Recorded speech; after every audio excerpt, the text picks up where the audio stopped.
민간 물류업체가 노인 택배기사의 수수료를 25%씩 떼가고 있다는 소식 앞서 전해드렸습니다.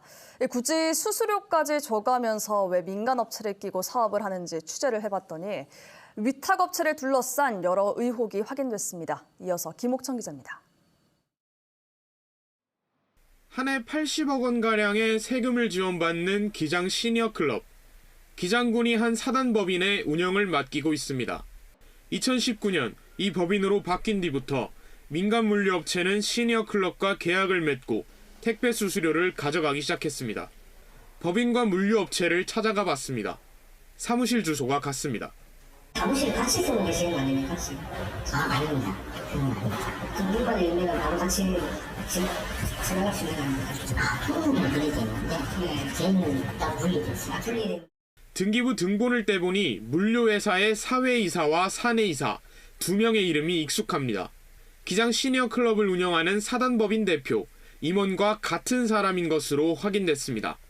두 회사가 사실상 같은 회사로 택배 수수료를 이중으로 떼가고 있다는 의혹이 나옵니다. 그럼 이 중간 마진 업체는 이분들이 관여할 수밖에 없는 구조가 아니겠습니까? 그래서 이 부분이 좀 잘못되었다, 문제가 있다라고 저는 판단이 되어서 두 이사가 비상근, 무보수직이라 문제가 없다던 기장 시니어클럽. 하지만 각종 의사결정에는 참여하고 있다고 앞뒤 다른 말을 합니다.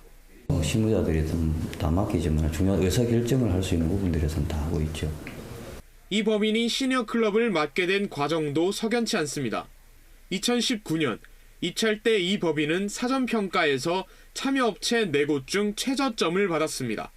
하지만 시설장의 전문성과 법인의 인력 구성을 평가하는 면접에서 높은 점수를 받아 1위에 올랐습니다. 하지만 이 법인은 당시 등기한 지 10달밖에 안 된 업체였으며 법인 대표의 경력도 노인 일자리 사업과 상관없는 미술학원 원장과 전자회사 근무 등의 경력뿐이었습니다.